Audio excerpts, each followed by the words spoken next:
Você está ouvindo o Futuro se Equilibra, o podcast do Porvir sobre equidade na educação. Nosso programa conta com o apoio do Instituto Unibanco. Foram 20 episódios, 20 temas diferentes ao longo desta temporada. Pensar e refletir sobre equidade na educação fez a gente aqui no Porvir aprender bastante. E se preocupar também, é verdade. Foram temas delicados e que, quando a gente olha para todos eles, percebemos o quanto a educação ainda é muito desigual. Lá no início da temporada, nós falamos sobre o conceito de equidade e também abordamos o que é interseccionalidade, olhando para os marcadores sociais de classe, raça, gênero e diversidade. Foram eles que ditaram os temas que trabalhamos em sequência. Passamos pela pobreza menstrual, pelo racismo religioso, pela importância de ter um teto para estudar, pela acessibilidade, migração, direito à educação de jovens e adultos e tantos outros. Em cada um deles, mais claro ficava a necessidade de buscarmos equidade na educação. E também contamos muitas histórias, reais e não inventadas, que nos mostram que, apesar das dificuldades, é possível imaginar futuros melhores para todas as pessoas. Você já me conhece, eu sou a Tatiana Clix, diretora do Porvir. Seja bem-vindo ao último episódio da primeira temporada de O Futuro se Equilibra.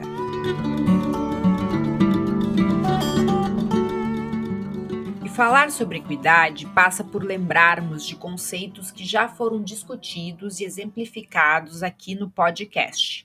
Justiça social e inclusão, onde devem residir a maior parte das ações, seja das gestões escolares, seja do poder público.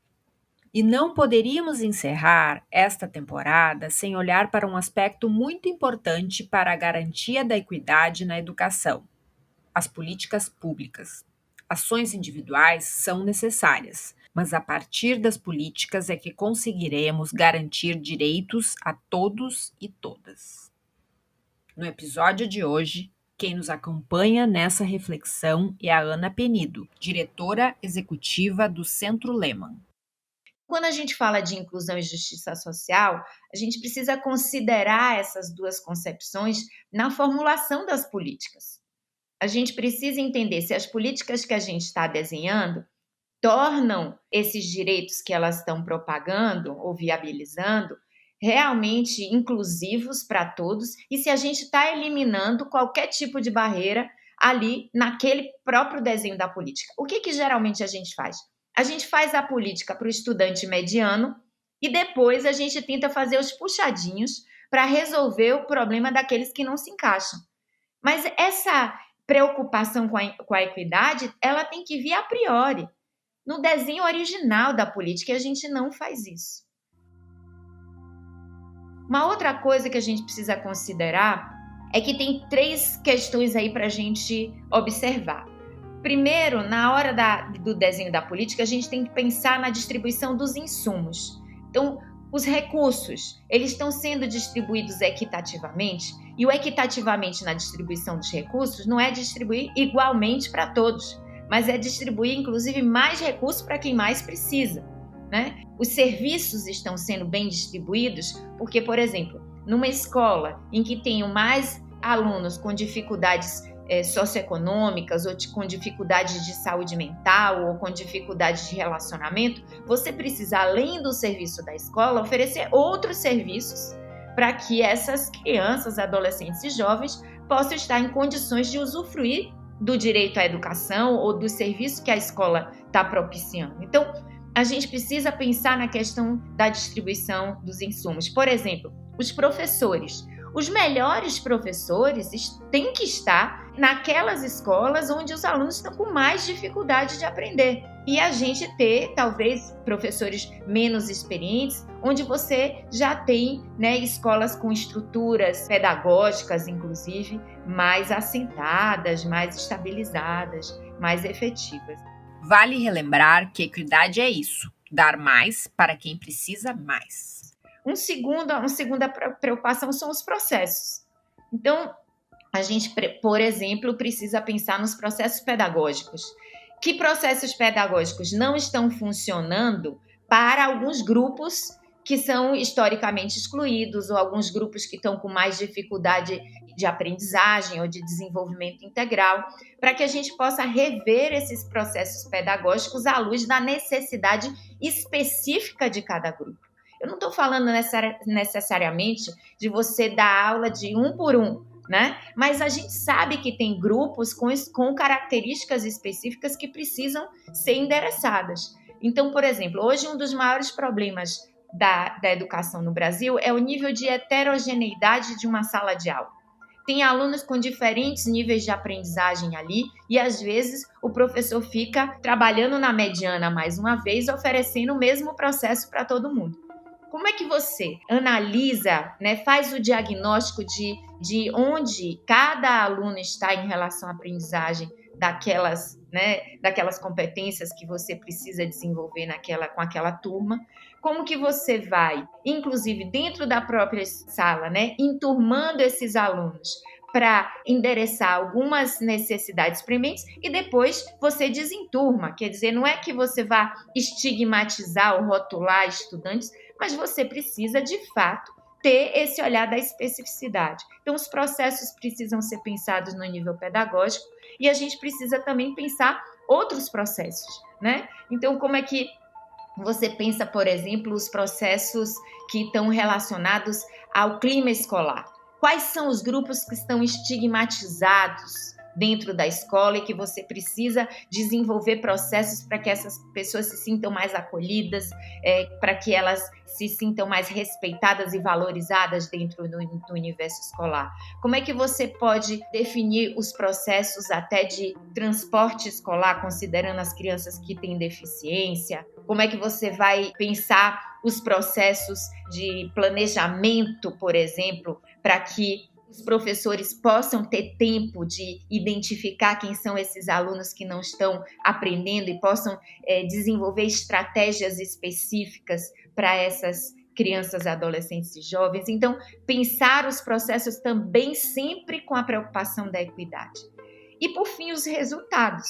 A gente precisa acompanhar de perto, mas, assim, sistematicamente, todos os resultados de acesso, de permanência, de participação, de aprendizagem, de desenvolvimento integral, de progressão, de conclusão, para saber quem é que está ficando para trás, para saber quem é que não está conseguindo acompanhar e o que é necessário fazer em termos de processos e insumos para garantir que, então, esses estudantes avancem assim como os demais.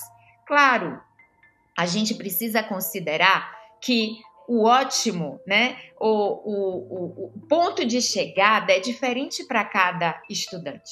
Cada um vai ter sua potência mais desenvolvida numa área, numa outra área, vai ter o seu interesse mais aguçado para uma competência ou outra, mas o que é importante é a gente garantir que cada estudante chegue ao máximo da sua potência, chegue aonde, né, seu apetite possa lhe levar.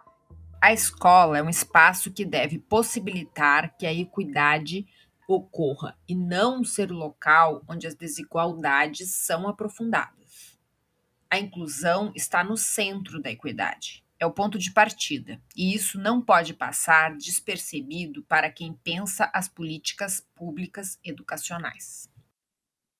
Então, quando a gente fala em acesso e inclusão, ainda tem muitos grupos que, de alguma maneira, têm o seu direito ainda não totalmente garantido, né? Claro que as nossas políticas voltadas a direitos são muito interessantes, enquanto políticas, digamos assim, na sua formulação. São até muito inovadoras e ousadas comparado com outros países. Mas a gente tem pouca preocupação com a implementação.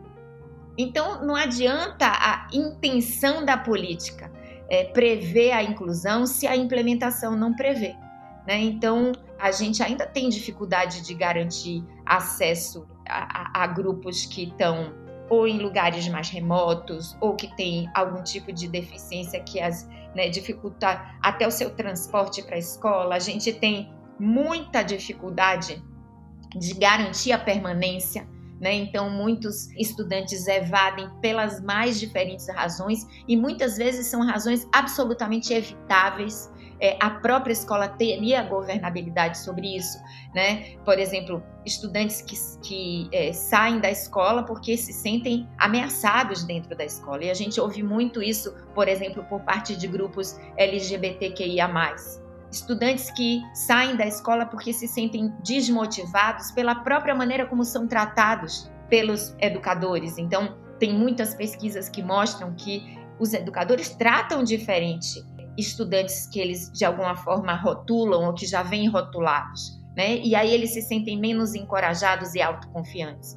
A gente tem muitos relatos de estudantes que realmente evadem porque tem um desinteresse pela escola de modo geral. Então, como tornar a escola mais atraente, como prever essa desmotivação para agir sobre ela antes que a evasão aconteça. E a gente sabe que tem muitos processos de evasão que têm a ver com contexto, né, socioeconômico, familiar, territorial desses estudantes. Como é que a gente cria políticas intersetoriais também, né, envolvendo a assistência social, a segurança pública, a saúde, a cultura, o esporte, entre outras, para garantir aquelas condições básicas para que, como eu falei, o direito à educação possa ser plenamente usufruído, né? Então, a gente, como eu falei, nas leis, nas diretrizes, nos planos, a gente vai bem. Na hora da implementação, a gente vê vários gaps, várias lacunas aí no desenho dessas políticas que realmente dificultam a sua plena realização. Para diminuir desigualdades educacionais, precisamos que a equidade seja um mote forte. A questão da equidade ainda não faz parte do nosso mindset, não faz parte do nosso modo de pensar. Em nada. A gente está falando muito sobre essa questão, estamos falando mais agora porque as desigualdades saíram debaixo do tapete, estão, né, escancaradas no pós-pandemia, mas a gente ainda fala sem consistência em relação a essa compreensão sobre causas e soluções, né? A gente ainda está muito desalinhado até na própria compreensão da concepção de equidade. E eu acho que, inclusive, esse podcast, que essa série de podcasts, né, pode ajudar muito a gente a avançar nesse sentido da compreensão do que do como promover. Né? Mas a gente ainda tem um longo caminho pela frente nesse sentido. 2022 é ano eleitoral. E falando em políticas públicas, precisamos entender qual é o papel das gestões federais e estaduais no plano futuro para a educação. Ana, o que você tem a dizer sobre isso? O que você sugere? Então, primeiro é considerar a equidade como uma prioridade, né? Então, não é melhorar os dados educacionais, mas é reduzir as desigualdades e melhorar os dados educacionais, porque eu puxo todo mundo para cima e não só alguns, né? Então, o compromisso com a equidade não está dado e muito pouco se fala, inclusive, em termos de plataforma eleitoral, de campanha, sobre essa questão. Agora, a questão do compromisso, acho que cabe mais aos eleitores, né? Somos nós que temos que ter a capacidade de analisar e escolher candidatos que efetivamente demonstrem um compromisso para com essas questões, o que a gente não tem sido muito bem sucedido em fazer, né? Então, eu espero que no próximo pleito, essa também seja uma preocupação de cada um de nós, brasileiros e brasileiras, porque, no final das contas, essas pessoas estão lá para representar a nossa vontade, né? Aquilo que a gente julga relevante. Se isso não for a preocupação de cada um de nós, isso também não vai se espelhar naqueles que vão liderar o processo. O que não quer dizer muitas vezes que as falsas promessas não aconteçam, mas acho que tudo parte da nossa preocupação de analisar e fazer boas escolhas e que a gente continue pressionando esses governantes para que, de fato, a equidade deixe de ser um tema etéreo ou uma intenção ainda muito subjetiva para se transformar em políticas e ações muito concretas no dia a dia da educação brasileira.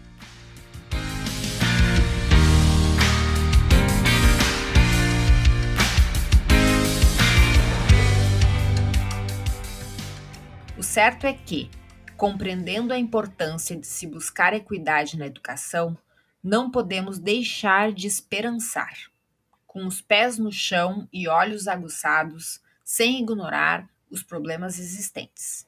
Muitas vezes as respostas já estão dadas, a gente só precisa encontrar os bons exemplos.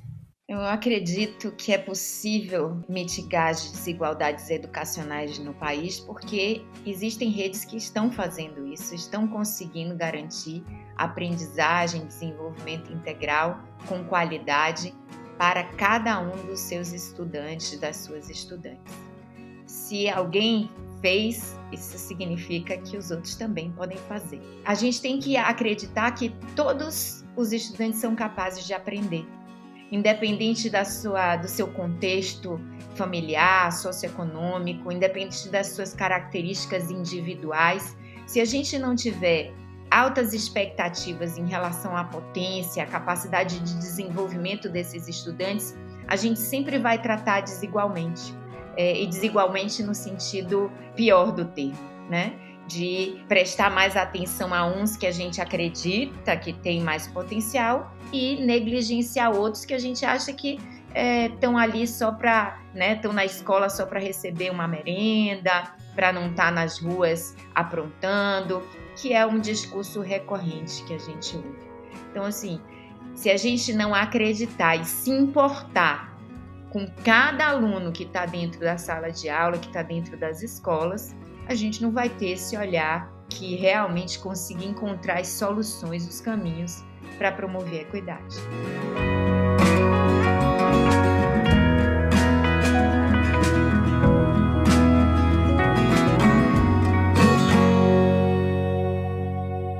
Esta foi a primeira temporada de Futuro se Equilibra. Obrigado a você que nos acompanhou até aqui. Obrigada a todos os especialistas com os quais conversamos ao longo desses episódios. Um agradecimento especial a quem dividiu sua história conosco. Tiffany Odara, Evelyn Santos, Leonardo Fernandes, Bianca Dias Tagliacoso, Elaine Boigo, Caê Vasconcelos, Maria Zélia Alves Mota, Bruna Freitas, Camille Soares Figueiredo, Tiago Yandeva, Vitor Manuel dos Santos, Luísa Rios, Grace Luciana Pereira, Gilglécia Mendes, Sheila Angélica Rodrigues, Maria do Carmo Regiane Silva e Âmbar Sodevila Córdoba.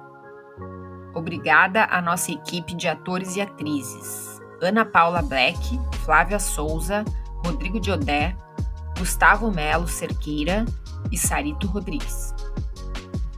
Quem produziu essa temporada foi a Larissa Werneck e a Gabriela Cunha. A edição foi do Gabriel Reis, da Podmix. O roteiro é assinado por mim e pelo Juan Oliveira, repórter do Porvir. Se você é professor ou professora e usa o podcast de alguma forma na sala de aula, conta pra gente. Nosso e-mail é contato@porvir.org. Se você quer ouvir ou acessar a transcrição de qualquer episódio, eles estão todos disponíveis em porvir.org/podcasts/O Futuro se Equilibra. Eu sou a Tatiana Clix, diretora do Porvir. Obrigada pela escuta.